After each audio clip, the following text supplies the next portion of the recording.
সমাজের প্রান্তিক ও অসহায় শিশুদের মুখে হাসি ফোটাতে এক মানবিক উদ্যোগ গ্রহণ করেছে জীবনসাথী বিকাশ ফাউন্ডেশন।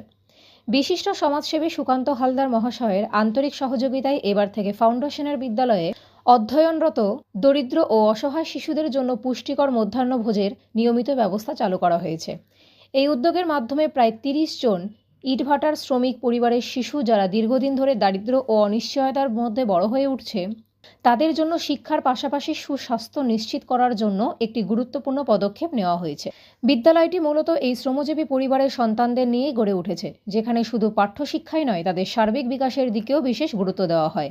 এখানে পড়াশোনার পাশাপাশি খেলাধুলার মাধ্যমে শারীরিক বিকাশ, হাতের কাজ ও সৃজনশীল শিক্ষার চর্চা, নৈতিক মূল্যবোধ ও প্রকৃত মানুষ হিসেবে গড়ে ওঠার শিক্ষা, প্রয়োজনীয় জামাকাপড়, বই খাতা এবং শিক্ষা সামগ্রীর সহায়তা নিয়মিতভাবে প্রদান করা হয়ে থাকে। নতুন এই মধ্যাহ্নভোজের কর্মসূচি চালু হওয়ায় শিশুদের মধ্যে দেখা গেছে ব্যাপক উৎসাহ ও আনন্দ। পুষ্টিকর খাবার তাদের বিদ্যালয়ে উপস্থিতি বাড়াবে, মনোযোগী করে তুলবে পড়াশোনায় এবং অপুষ্টিজনিত সমস্যাও অনেকটা কমাবে, এমনটাই আশা করা হয়েছে। এই উদ্যোগ কেবল একটি খাদ্য প্রকল্প নয়, এটি ভবিষ্যৎ প্রজন্মকে সুস্থ, শিক্ষিত ও মানবিক সমাজের নাগরিক হিসেবে গড়ে তোলার এক দৃঢ় অঙ্গীকার। সমাজের সকল শুভবুদ্ধি সম্পন্ন মানুষকে এই মানবিক প্রচেষ্টার পাশে দাঁড়ানোর জন্য আহ্বান জানানো হচ্ছে, যাতে আরও বেশি অসহায় শিশু শিক্ষার আলো ও স্নেহের পরশ পেতে পারে। মানবতার সেবাই আমাদের লক্ষ্য, শিশুরাই আগামীর ভবিষ্যৎ।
আজকে তোমরা এখানে খাওয়া দাওয়া করলে, তো কেমন লাগলো? আর সুকান্ত আঙ্কেল তোমাদের জন্য মাছ পাঠিয়েছিল, কি বলবে?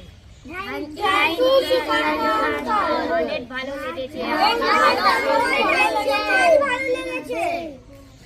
আর রান্নাটা ভালো হয়েছিল? খুব ভালো। মাছটা ভালো ছিল। মাছটা ভালো ছিল। বিকাশ ফাউন্ডেশনে তুমি কবে থেকে আসো? কেমন লাগে? ফাউন্ডেশনে তোমরা কবে থেকে আসো আর কেমন লাগছে? আর কেমন লাগে? আমাদের সাথে যে এই যে ম্যাম রয়েছে, শাশ্বতী আন্টি রয়েছে, আমরা রয়েছি, আরো ম্যামরা রয়েছে, তাদেরকে তোমাদের কেমন লাগে যারা পড়াশোনা তো শাশ্বতী আন্টিকে কি শুভেচ্ছা বার্তা দেবে? করো, ভালো লাগে? এখানে তো ক্যারাম বোর্ড আছে শুনলাম, ফুটবল আছে। ওদিকে তাকান, ক্যামেরা দিকে। জীবনসাথী ফাউন্ডেশন থেকে তোমরা কি কি পেয়েছো?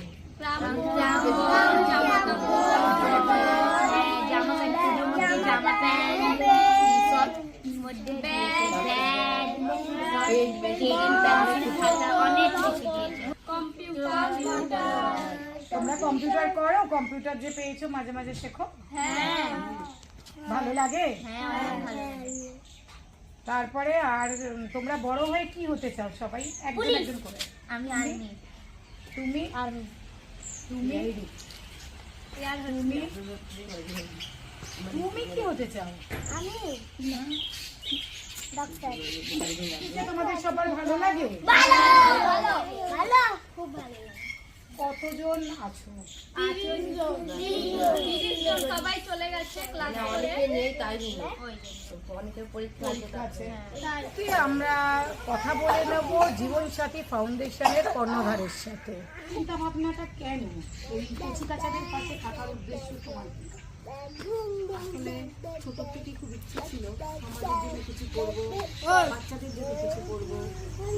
পড়াশোনার পুঁথিগত বিদ্যা তো সবাই করে, কিন্তু প্রকৃত মানুষ হওয়ার কারিগর হতে চেয়েছিলাম। তো বাবার স্বপ্ন ছিল, বাবা নেই, তো বাবার স্বপ্নটাকে নিয়েই আমি এগোচ্ছি। আমি এদের সাথে আসি, সময় কাটাই, খুব ভালো লাগে। ইচ্ছে মানে চেষ্টা করি যে ভবিষ্যতে এরাও যেন মানুষের মতো মানুষ হতে পারে। যখন আসি, যখন দেখে যাই যে আমি এক সপ্তাহ পরে এসে ওদের যা শিখিয়ে গেছিলাম সেইভাবেই চলছে, শৃঙ্খলাভাবে ভালো লাগে। তো এখানে আমি যখন দেখতাম ছোটরা ওরা নানা রকম যে স্কুলেও সবাই যায়, পড়াশুনো করে, কিন্তু তার বাইরেও কিছু এক্সট্রা জিনিস, জেনারেল নলেজ, জ্ঞান কিংবা হাতের কাজ, নানা রকম জিনিস থেকে তো শিক্ষা নেওয়া যায়।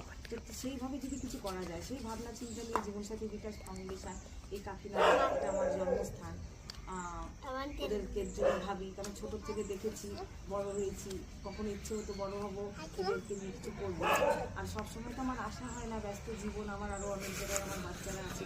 মানে আমি হয়তো একটা সন্তানের জন্ম দিয়ে মা হয়েছি, কিন্তু আমি বলি আমি এক সন্তানের মা নই, আমি হাজার সন্তানের মা।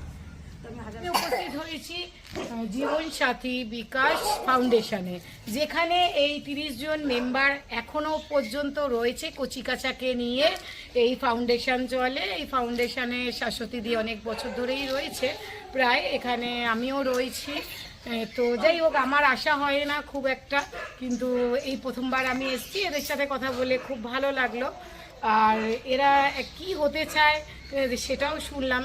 মানুষ তো সব বড় থেকে, ছোটরাই তো স্বপ্ন দেখে বড় হওয়ার, আর এরাই তো আমাদের দেশের ভবিষ্যৎ আগামী দিনের।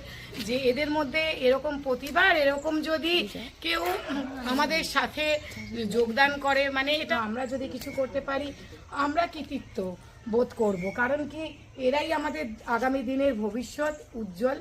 কারণ আমরা যদি এদের পাশে দাঁড়াই, তাহলে মনে হয় সমাজটা আরও ভালো হবে, সুস্থভাবে কাটবে। বা এরাও বড় হয়ে কেউ ডাক্তার, কেউ ব্যারিস্টার, কেউ পুলিশ, কেউ ইঞ্জিনিয়ারিং, কেউ না কিছু হবে, হয়তো আমাদের মতন জার্নালিস্টও হবে। তো আমাদের প্রিয় সকল দর্শক বন্ধুরা যারা দৈনিক দুরন্ত বাংলায় রয়েছে, তারা আমাদের টিভির পর্দায় চোখ রেখো, সুস্থ থেকো, ভালো থেকো, আমাদের পাশে থেকো।